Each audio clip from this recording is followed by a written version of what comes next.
Going on, everybody? Another edition of the 2023 version of the 30 to 1 MLB Countdown Team Previews. I'm John Pielli. Posted this in some way, shape, or form, whether it's written out in a blog or discussed on my program, The Past Ball Show, over the past 12 years. If you're wondering where I come up with my predictions, I look at the Las Vegas over-unders, and I look at each team. Try to project whether I think a team is going to be better or worse than can be expected.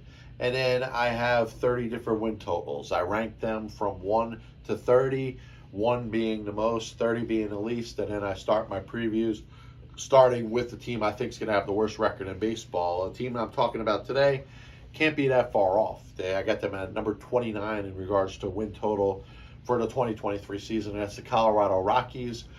I look at this team, and they're in a little bit of a transition. Nolan Arenado was traded a couple off seasons ago. Seems like he's pretty happy with the St. Louis Cardinals.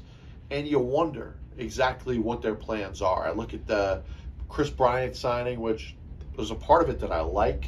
But then I also am interested in trying to figure out what else is going to come with it. They've developed a couple of good young players, Ryan McMahon, Brendan Rodgers, and our infield, of course, Rodgers, with a habilitating injury that might cost him the rest of the season. Randall Grichuk is projected to be one of their starting outfielders, is not going to be ready for opening day as well. Recently, they signed Jurickson Profar. At this moment, it's not official, but it looks like Profar will be joining the Rockies, and I'm going to do this prediction as if Profar is going to be part of the team. Obviously, Padres outfielder last year was a very influential part of a San Diego team that made it to the NLCS last season. And obviously, the desire, if you're the Rockies, is to get better. And, you try to look and see what they have coming on the farm. Shortstop Ezekiel Tovar is probably their top prospect overall. I project he's going to be their starting shortstop coming into this season. He's got a little bit of power, a little bit of speed, and he's going to be a fun guy to watch. If you're the Rockies and you're saying, hey, who can I kind of focus on? I told you, McMahon's kind of come into his own. Bryant, if he's healthy for a full season, should be able to put up ridiculous numbers playing his home game at Mile High, obviously Coors Field. So if you look at the Rockies, what has bothered them over their history? A lot of it has to do with the altitude and the humidor and everything that they're trying to do to keep ridiculous offense in that ballpark. You want to be able to develop pitchers that can go out there and not give up 5 to 7 runs just because the altitude is influential in regards to what's what you're trying to keep down. Your pitchers are having a hard time going to Colorado, and this is not something new. You're looking at Herman Marquez, Anthony Senzatella, pitchers that they've really invested in to expect to be part of their rotation for years to come. Kyle Freeland. I mean, these guys from year in to year out are going to have their numbers fluctuate, which is going to impact their value. Now, the goal is, if you're the Rockies, you want to be able to have, to be able to hold your own at home, maybe outslug or bludgeon your opponent. I don't think from a lineup 1 through 9 perspective, they really have that ability. Now, listen, if you're looking at numbers maybe being inflated because of the offense and playing your home games at Coors Field, okay, I believe that. But remember, the other team's got to go out there and hit too. And if you're looking at the other 4 teams in the National League West Division, I like their offenses a lot better 1 through 9 than the Colorado Rockies. Now, if Bryant has a big season, if C.J. Cron, the first baseman, ends up doing pretty well, puts up normal numbers that he could be projected to over the past couple of years, then the middle of the order gets a little deeper. Grichuk being healthy, Profar, where do you put him? In the outfield, in the infield? Charlie Blackmon, who was on the last year of his long-term contract. He's been a stable force over the past several years. But I'm having a hard time jumping on the bandwagon saying I like this Colorado Rockies team. I'm trying to think off the top of my head things that would have to happen for me to believe that the Rockies are going to be better than what I project them right now, because they're a 100-loss team.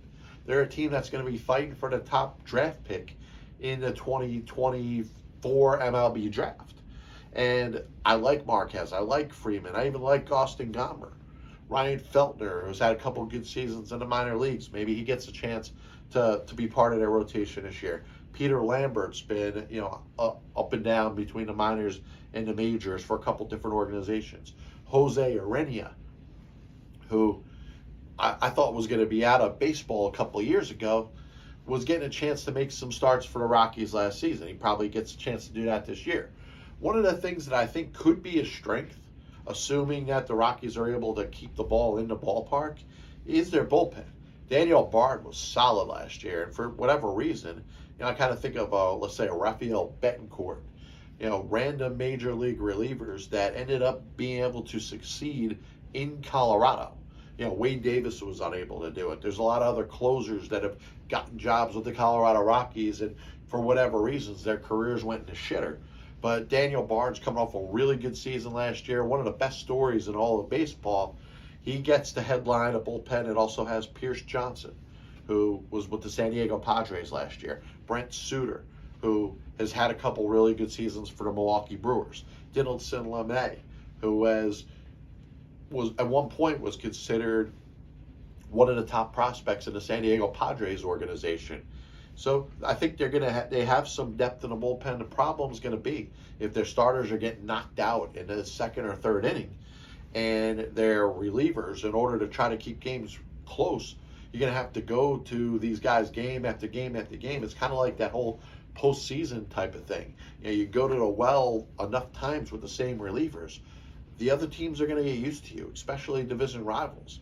So I don't know if that bodes well. They're going to need to get some depth early on in the season from their starting pitchers.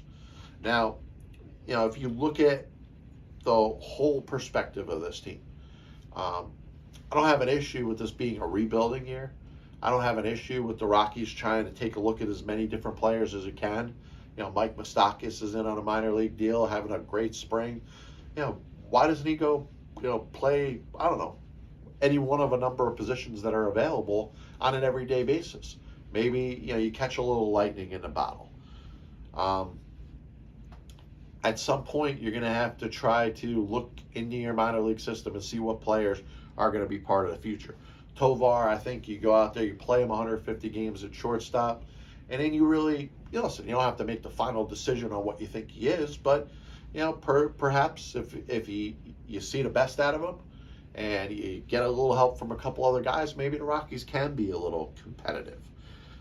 In regards to their prospects, Tovar obviously is their number one prospect. Zach Veen, an outfielder, they took in the 2020 draft, number 9 overall.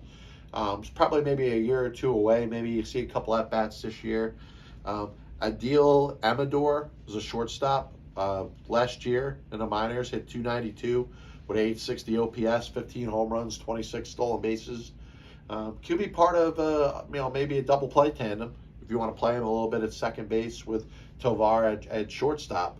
Brendan Rodgers, like I said, being out for a year kind of gives somebody like an Amador an opportunity to play. I mean, he is 19 years old, going to be 20. Maybe that could work out for the Rockies. Benny Montgomery was a 2021 first-round draft pick, number 8 overall. He's got a little promise. And then a guy that he saw a little bit last year, Michael Toglia, is a first baseman, hit 30 home runs in 2022, 21 home runs in 2021. Maybe it's a good chance to take a look at these younger players, as this probably does look like a rebuilding season. The Rockies, I predict they're going to finish with a 61 and 101 record, which I think will be the second worst in all of Major League Baseball. Hopefully, if you're a Rockies fan, maybe they could prove me wrong. If you followed any of the other 30-1 MLB countdown previews I've done this year, you can check me out on Spotify, Apple Music, Amazon Music, and obviously videos on YouTube. Stay tuned for the next 30-1 MLB countdown previews brought to you by JohnPielli.com. I'm John Pielli. God bless you. And as always, I'll see you on the other side.